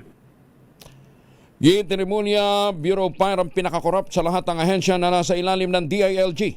Dahil bukod pa sa nabanggit na anomalya, nangongolekta din ito ng 500,000 pesos. Totoo ho ito. 500,000 pesos para sa mga gustong maging miyembro ng Bureau of Fire. Yung Fire Officer 1, gusto mong maging ayun. Kailangan mo ng kalahating milyong piso. At hindi ho yan sa central office lang ha, sa mga regional offices. Kaya Secretary John Vic, baka gusto nyo idamay yung mga regional offices ho ninyo ha, dahil nandun. At saka nagkokota-kota. May padrino ka, medyo mas mura. Pero bigay ka pa rin, hatag ka pa rin. 500,000, kalahating milyon hinayupak. Maraming gustong bumasok sa Bureau of Fire kasi wala naman daw masyadong ginagawa, pero sumasweldo ka. Pagkatapos, ang dami pang dilihensya. Yun nga, fire extinguisher pa lamang, occupancy permit pa lamang. Ang dami racket. Iniimbestigahan na ng Criminal Investigation and Detection Group ang manoy katiwalian sa loob ng Bureau of Fire Protection. Sinabi ni DILG Secretary John Vic Remulla, kabilang dito ang isang gusaling itinayo sa EDSA kung saan nakipag-under the table deal umano ang fire inspector ng Bureau of Fire sa developer para sa supply ng fire extinguisher na nagkakahalaga ng 30 million pesos. Ayon kay Remulla, lumalabas na kamag-anak ng fire inspector ang supplier at overpriced pa ng 200% ang inalok na fire extinguisher. May tuturin din naman sa pilitan ang pagbebenta dahil hindi makakakuha ng fire certificate of fire compliance at occupancy permit ang gusali kung hindi susunod sa hinihingi ng inspektor. Yung iba nga table inspection lang eh. Ganitang kalihim, mahigpit na ipinagbabawal sa mga fire inspector na makapag-deal sa mga developer at nakdakdang maghain ng DILG na reklamo sa Office of the Ombudsman laban sa mga individual na sangkot sa nasabing korupsyon. Kung kayo po ay may mga nalalamang ganyang klase ho ng mga racket at kung kayo po ay nag-a-apply, hinihingan ho kayo ng kalahating milyon, makipag-ugnayan po kayo dito sa amin sa DZRH at tayo ho ang magbubunyag ng pangalan ng mga hinayupak na yan. Maganda umaga, Pilipinas! Tumutok sa DZRH at manalo ng instant 1,000 pesos sa Pasko Panalo Malacash Promo. Kasama ang Pride Detergent. May nahuli na! May huli na si Sherwin Alfaro kasama ang Pride Detergent sa Barangay Commonwealth, Quezon City. Sherwin? Ranger, para tuloy dito. Haba ng interview mo. Kumain ako rin. Lunukin mo muna. Ang sarap na sinangag. Lunukin mo muna. Uy. Ano? Uy, ba't ka may emperador dyan? Hindi, Ang aga-aga tumitira ka ng emperador. Ha? Juice. Juice, oo. Akala ko emperador. Akala ko, hindi ka pa magtatawag, kumain ako ng wine. Tignan mo naman, ang dami makakain dito, sarap, oh. Palabok, pansit, spaghetti. Kaya ka hindi nangangayayat kahit na anong gawin mong pagja-jogging araw-araw. Dito sa Barangay Commonwealth, talagang ganyan, 15 pesos lang yan. 15 pesos lang order na pansit. Oh, na sopas, 15 lang din. 15? Oo, 15 lang ang pagkain dito sa may tabat ng Benigno Aquino Elementary School. Overpriced yan, sabi ng DTI, overpriced yan, ha? Mataas pa yun. Kaya nakadalawang kain na nga ako. Kasi 15 lang eh. Sabi mo, 15 pesos talagang masasapin na ng maayos yung tiyan ng ating mga estudyante. Dito yan sa Barangay Commonwealth sa Quezon City. May tasty na o may pandesal? Wala pa. Basta 15 lang yung pansit, 15 yung spaghetti, 15 yung champurado. Kung champurado, may kasama ng gatas yun. May kasama ng gatas? No. Ano, powdered milk o gatas sa manok? Yung ibap. Kasi yung pag powdered milk, yun yung unang panahon eh. Pero alam mo, ang masarap na sampurado saan ko natikman? Saan? Katonyings. Ay, oo. May kasama pang tuyo. Oo, lalo na yung tuyo. Sarap ng Tsaka yung yung kalabasa enchimada. Yung kalabasa enchimada. Naku, sarap din nun. Ay, oo, pero kalabasa enchimada. Nakalimutan ko na yung lasa. Tagal ko na hindi natikman eh. Baka magdala si Katonying mamaya. Yan. Kasi baka nakamonitor, nakikinig. Sa Friday. Sa Friday, meron yan tayong dito. Meron tayong champurado na may yung binabangin. Sige. Mamigay ka na ng pera dyan. Napakasarap. Pero ito talaga, ang masarap ang feeling ngayong umaga dahil si nanay, nauli namin na palagi nakikinig sa DZRH. Pangalan niyo po? Araceli Ledesma po. Si Nanay Araceli. Anong paborito mong mga pinakikinggan sa DZRH? Kay Sir Angelo Palmones po. At saka sa Dos Pordo. Oo. Anong probinsya ni Nanay? Unsang probinsya ni mo, Nay? Iloilo, sir. Palagi ko ba?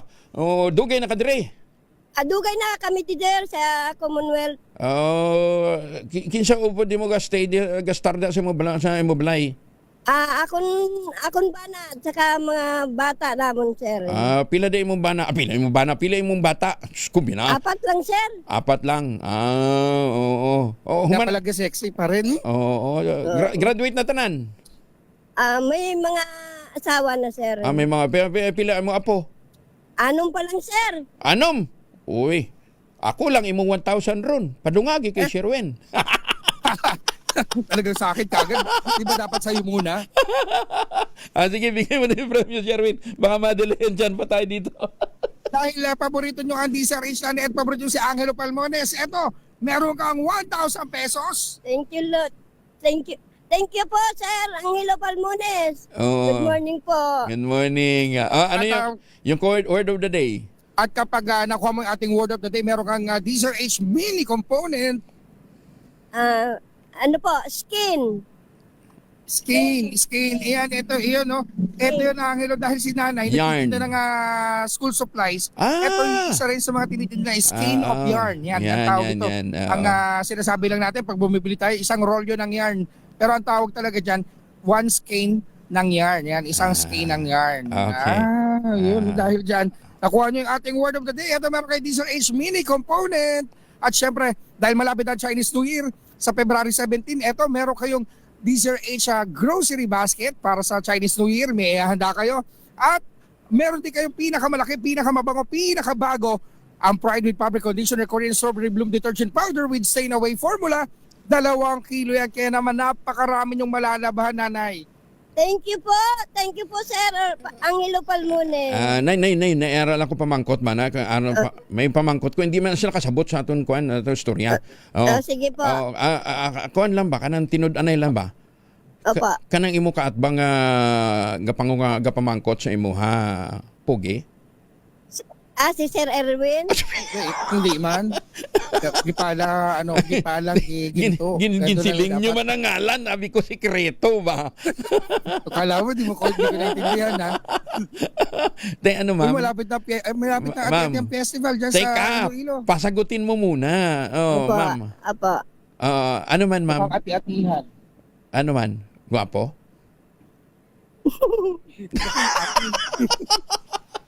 Ati-atihan. Parang ayaw mo mayag ni nanay. Ayaw talaga. Wala. Wala tayong pag-asa. Nay, thank you, Nay. Opo. Hindi mo talaga mapipilit si nanay na magsinungaling ng umaga. Nami mo. Manalo. Nay, nami mo kalo, Nay ba? Nami mo kalo ba, oh? Ginhatag lang? Ay, natag lang. Abi ko may utod na ba? Why? Sige. Halong, Nay, halong. Oo, salamat. Salamat. Salamat po, salamat. Sige, okay. Kaya Kuya Angel, sa mga nais manalo ng 1,000 pesos, lagi tumutok sa DZRH. Baka kayo na susunod dating winner sa DZRH Pasko Panalo Promo, kasama ang Pride Detergent. Aris number 6, Sherwin Bata Alfaro, DZRH, una sa Pilipinas, una sa Pilipino. Maraming salamat, Sherwin. May ngaga sa mga kuturan tada sa Negros. Tutok lang, tutok na sa DZRH Radio, DZRH Facebook, DZRH YouTube, at DZRH TV. Baka ikaw na ang susunod na winner sa DZRH Mas Malakas Promo. 6 na pong menor de edad na rescue sa curfew operation sa Tondo, Maynila. Detalye ng balita mula kay Boy Gonzales sa RH29. Boy. Kuyang Angel, higit sa 6 na po katao ang na-rescue ng Manila Department of Social Welfare o MDSW Disaster Response Team sa isinagawang curfew operation sa paligid ng Santo Niño de Tondo, Paris sa kagabi. Ayon na sa MDSW katuwang Moriones Police Station na bilang bahagi ng mga paghahanda para sa nalalapit na kapistahan ng naturang parokya. Sinabi ni MDSW Director J. Reyes de la Fuente, karamihan sa mga na-rescue ay mga menor de edad na lumabag sa curfew. 3 sa mga ito ang nahuling gumagamit ng solvent. Meron ding isang nakatatanda ang naaresto dahil sa paggamit ng solvent. Pinaalalahanan din niya ang mga magulang na bantayan at gabayan ang kanilang mga anak, lalo na sa mga oras ng curfew. Ito si Boy Gonzales para sa DZRH, una sa Pilipinas, una sa Pilipinas. Maraming salamat, Boy. At sa lahat ng mga may lakad ngayong araw nito, huwag din makalimutan magbaon ng proteksyon laban sa mikrobyo. May 2 formulation ng family alcohol na pwede nating pagpilian, ha. Yung family, 70% ay isopropyl alcohol, especially prepared for clinics, hospital, pharmacies, laboratories, pero okay na okay din po yan sa mga households. Very effective sa disinfection at sterilization. Ganyan na bagsik ng family, 70% ay isopropyl alcohol. Maghapon man natin gamitin, no problem. Hindi po manuno yung inyong mga kamay dahil meron po itong moisturizer. Yun namang mabangong family wrapping compound improved alcohol. Yun po yung mabangong isopropyl alcohol na ginagamit po ng mga masahista, mga barbero, mga doktor, mga nurse, mga komadrona for sponge, bathing and other cleansing purposes. Family wrapping alcohol parang DZRH book na sa mahabang panahon. Mabibili sa namang butik at convenience stores nationwide. Family wrapping alcohol hindi lang pampamilya, pang sports pa. Maganda umaga, Pilipinas! 5:25.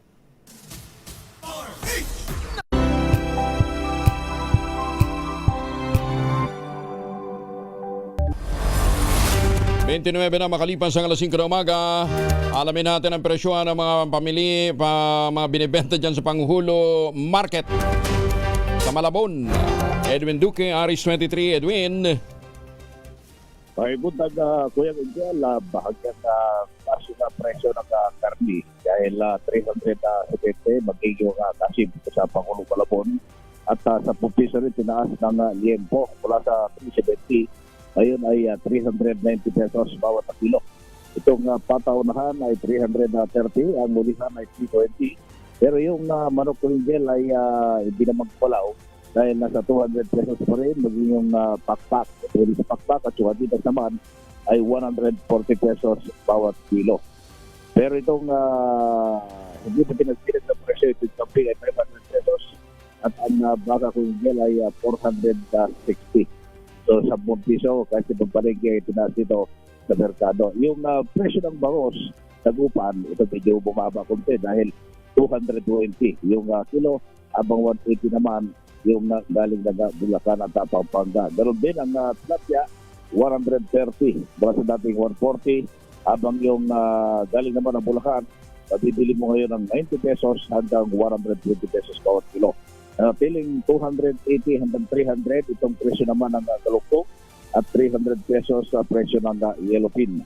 Yung pusit, merong 180 Yung pusit galawang, 180 rin. Yung pangkalamares, ito medyo mataas dahil 320. Ang mataas sa presyo kayo sa presyo ng isda, itong hasa-hasa at yung isa pang klase ng isda na ang kung titignan mo Angel ay walang halaga pero mataas yung presyo. Kaya may mga ilang isda naman na hindi naman gumalaw yung presyo tulad ng tamban at iba pang uri ng isda. Sa presyo naman ng gulay ko Angel ay nanatiling 100 itong bagyo beans at yung kenchay ay bumaba na rin ng 500 mula sa dating 600.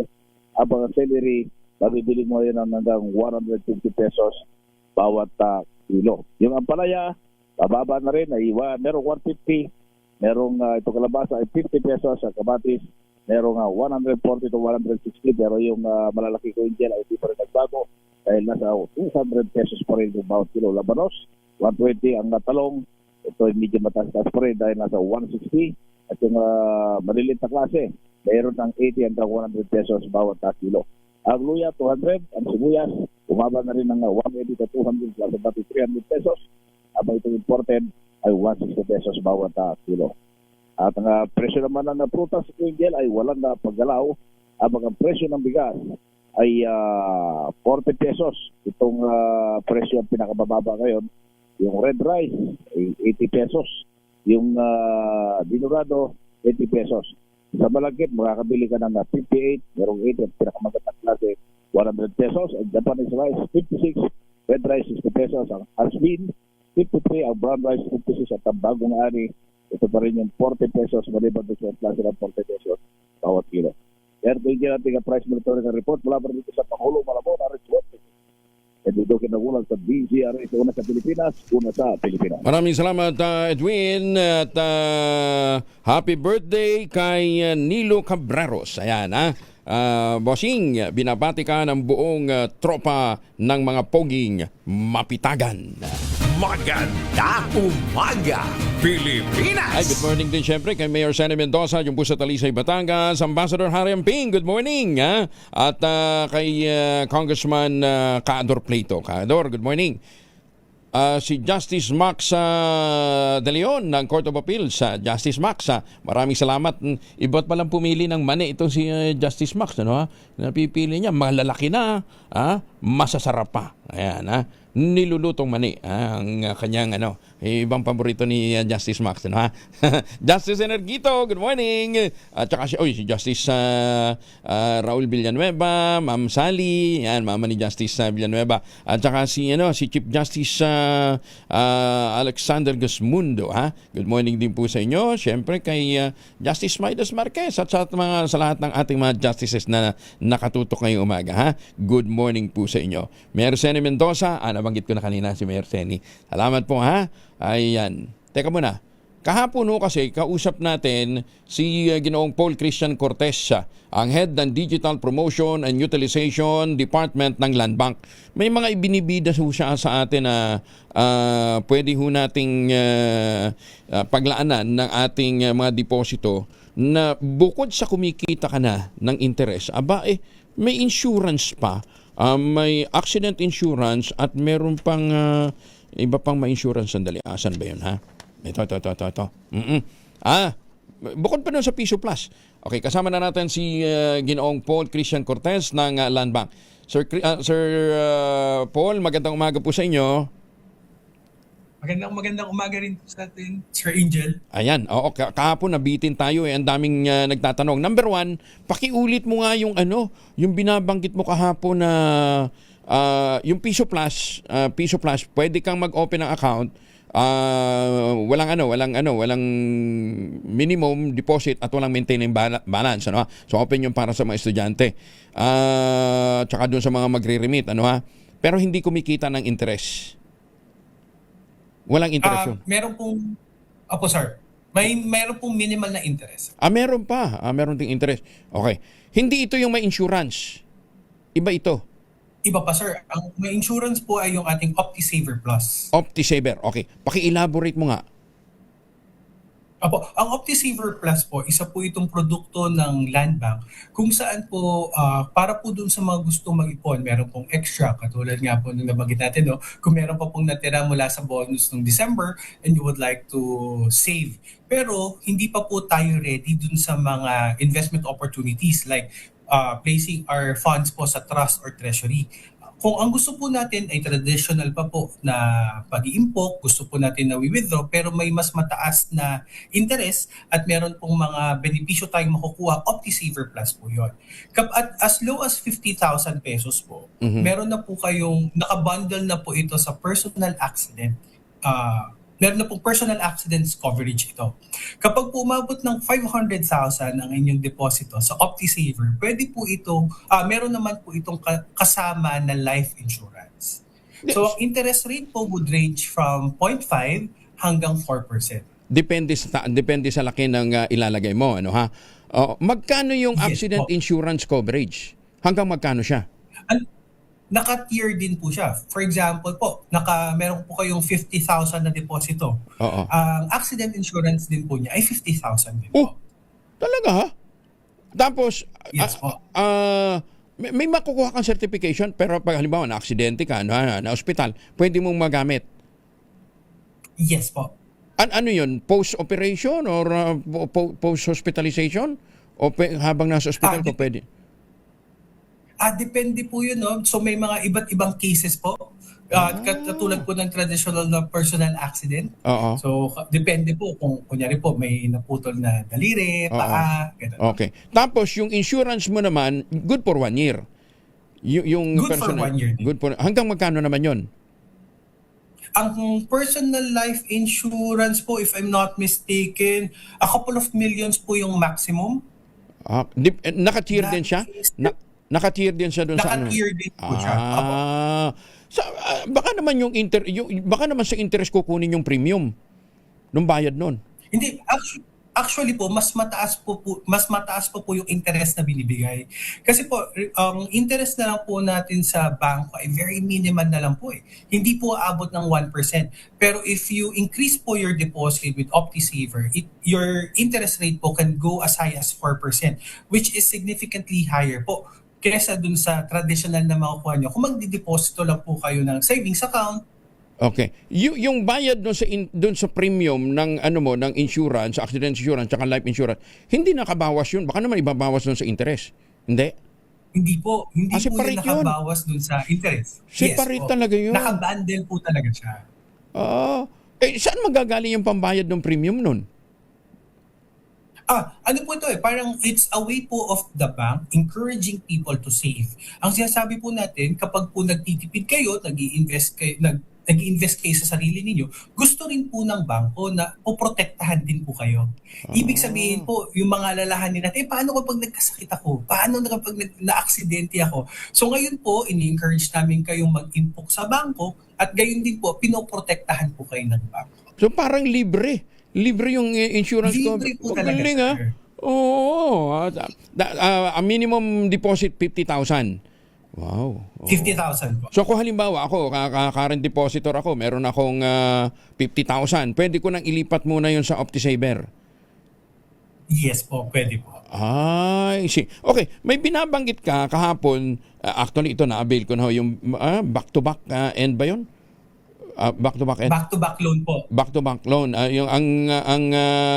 Actually, in-introduce lang sa akin yun nung manager ng Land Bank diyan sa Quezon City, sa Bohol Avenue. Basta ang babaho ng interest na babayaran ho ninyo within 6 months, At ang pinaka-collateral mo, yung deposit, kung ano yung account na nakadeposit doon sa bangko. Kahapon ko lang nalaman. Tama po. Yung pala, ang sinasabi mo, Sir Paul, may insurance na rin siya. Kung halimbawa, may nangyari sa iyo, fully paid na yung niloan mo nang hindi mababawasan yung principal? Yes po, karamihan po ng mga loan kay Land Bank, meron po itong kasamang insurance. Personal life insurance. Ang personal life insurance po ni Land Bank, kapag nag-loan kayo, part po siya ng babayaran natin. Pero kagandahan po dito, i-cover po niya entire amount. let's say po, nung pong nawala yung mom ko, meron po siyang loan kay Land Bank. Pero maliit lang po. Ang natira na lang po niya parang 20,000 pesos. Pero ang niloan po niya noon parang 100,000. Nung nawala po siya dahil meron pa po siyang pending na 20,000. So ang ibinalik po ng insurance ay yung 100,000 pesos. So ibig sabihin po, yun nga po yung sinasabi namin sa mga pamilya. Kaya po, minsan po nung naglolokohan kami, yung pong mga naglo-loan, para daw po kapag may nangyari sa kanila, kapag nawala po sila, hindi po malungkot yung pamilya nila. Kasi meron po pong i-expect yung coverage po nung dating loan, dahil insured yun, matatanggap po ng mga beneficiaries. Bukod dun sa principal. Yung pong principal kasi sir, mababayaran na. So let's say po, ang kulang na lang is 20,000. Tapos po babayaran yung 100,000 kasi yun yung buong loan amount. So yung 80,000 po na difference, so clean na po yun sa pamilya.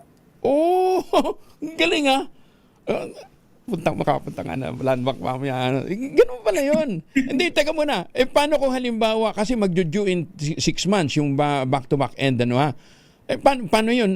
Good for 6 months lang din yung insurance ko? Hindi siya 1 year? Yes po. Kung hanggang kailan valid yung kontrata?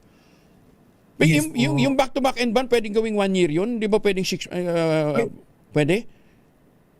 Pwede rin po. Depende po yun sa usapan natin with our servicing managers. Sila po yung maglalatag ng term ng loan natin, hanggang magkano, at yung pong interest. Ganun pala yun? So, it can go beyond 6 months, Kasi ang in-offer sa akin, 6 months lang, So, yung pala, you can go beyond 6 months. Ayos yun. Sige. Pantakan mo, nakalibre ka ng insurance. Nag-loan ka na, nakalibre ka pa ng insurance. Lupit, Yes po. Hindi ba kayo malugi niyan? May actuarial study naman yan. Yes po, may study naman po. Actually, ang kaya po kung mapapansin nyo kay Land Bank, mababa po yung interest natin. Tama po, no? So, kahit po mababa yung interest, gusto pa rin po ni Land Bank na ibigay po yung the best na produkto na kaya po namin ibigay sa inyo. Lupit. Ano ba yan? Sa Land Bank lang yan? Ay, ba't ko ba tatanungin yung ibang bangko? Anyway, sa Land Bank ko kayo pumunta. So, again, anong hahanapin nilang website for more information, Sir Paul? Opo, for more information po, please look up sa internet, www.landbank.com. Mahanap nyo rin po kami sa Facebook, Instagram, pati po sa TikTok. At saka, punta na lang ko sa pinakamalapit na branch ng Land Bank, para doon kayo mag-inquire. Sir Paul, thank you again for joining us this morning. Nabitin tayo kahapon at maraming mga nagtanong. Doon sa mga nagtatanong pa, dumiretso na kayo sa Land Bank, para po sa karagdagang impormasyon. In the meantime, maraming salamat, Sir Paul, at magandang umaga. Thank you. Thank you po. Si Ginoong Paul Christian Cortez ng Land Bank. Magandang umaga, Pilipinas! Ayos yun ngayon ka lang nakarinig na nag-loan ka na, may insurance ka pa. Tapos ang gagamitin mong collateral kung ano yung nandun sa savings account mo. Kung ano yung nandun sa account mo, not necessarily savings lang. Magandang umaga, Pilipinas! 41 Chinese vessel sa West Philippine Sea nitong unang linggo ng 2026 minamanmanan ang Armed Forces of the Philippines. Detalye mula kay Edniel Paro sa RH-52. RH-52, Edniel. Kuya Angel, mula sa buwanang average na 25, naka-spot ng 41 Chinese vessels ang Armed Forces of the Philippines sa West Philippine Sea nitong unang linggo pa lamang ng taon. Pagamat halos na doble, sinabi ni AFP spokesperson for WPS Rear Admiral Roy Vincent Trinidad na maaga pa para ikaalarma ang pagtaas ng bilang. Gayunman, patuloy ito ng tinawag na integration ng People's Liberation Army, Coast Guard at Militia na naobserbahan na AFP sa nakalipas sa taon. Sabi ni Trinidad sa Kapag-Ginaldo, lumalapit din ang mga ito sa key areas gaya ng Pao de Masinloc, Pag-asa Island, Ayungin Shoal at Escoda Shoal. Pakinggan natin siya. They are not yet threatening. They're already illegal within our EEZ. But compared to the data that we have, these are still within the normal numbers that we monitor. Nitong Enero 12, isang sakyang pangisdangan ng mga Pinoy ang unang nakaranas ng harassment ng Chinese vessel sa Panatag Shoal ngayon 2026. Tiniyak ng mga AFP ang contingency plans at patuloy nitong pagpapalakas gaya ng mas maraming patrols kasama mga kalyado at pinapaspasan ngayong modernisasyon. Ako naman si Edniel Parrosa, nag-uulat para sa DZRH. Una sa Pilipinas, una sa Pilipino. Maraming salamat, Edniel. Ohayo ko sa ima sa mga suki natin dyan po sa Japan. Maganda umaga, Pilipinas! Baka kayo po'y pauwi ng Pilipinas, huwag nang magpasalubong na imported na tsokolate. Meron po tayong Tangerine Chocolate. Ang Tangerine Chocolate po ay pinagmamalaking produkto, brand ng mga magniniyog dyan po sa lalawigan ng Quezon. Available yan sa 0919-095-5935. Si Dr. Helen Tan po, yung mga planting material ng kakao galing Davao, hinakot po yan, itinanim sa ilalim ng mga nyugan dyan po sa lalawigan ng Quezon. Kaya ngayon ay nagpuproduce na sila ng dekalidad na kakao beans. May mahigit 10 variants po ang Tangerine Chocolate ha. Ang ibang mga raw material niyan ay galing din sa ani ng mga magsasaka. Halimbawa, yung kanilang ginagamit na pinya, galing din po yan sa ani ng mga magsasaka. I-check po ninyo sa tangerinechocolate.ph.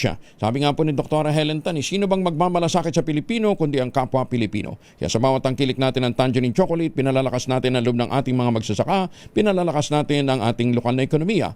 Tangerine Chocolate 100% gawang lokal but taste and looks global. Tinulungan po ito ng DOST at ng Department of Trade and Industry. Tangerine Chocolate 100% gawang Pinoy. Maganda umaga, Pilipinas! 47 makalipas ang alas 5 na umaga. Ang oras na yan ay hatid.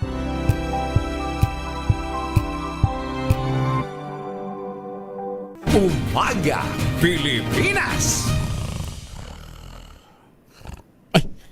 Basta pala. Alam ko, di ba ito?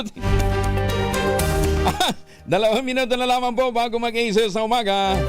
Nananakit na ba yung mga kasakasuan, nagkakaringkal sa mga humihina na bang kalamnan? Epekto po yan ng pagtanda. Ipinakikilala po ang Ultraplex isang health drink mula po sa lumikha ng Ultrabio backed by Japanese technology. Ang Ultraplex ay may HCG complex, hydrolyzed marine collagen para sa skin at joints, HMP pampalakas ng muscles, glucose green para naman sa ginhawa ng kasukasuan. Available in coffee with stevia at powder drink mix. Kayang bawiin ang galaw, sigla at ganda kahit nagkakaedad na with proper diet and exercise. Hanapin po ang Ultraplex sa Shopee, Lazada at ultrabio.shop. Ang Ultraplex po ay hindi gamot at hindi dapat gamiting panggamot sa anumang uri ng sakit. Pangmatagalang solusyon para sa solid waste management system ng Cebu. Ipinag-utos.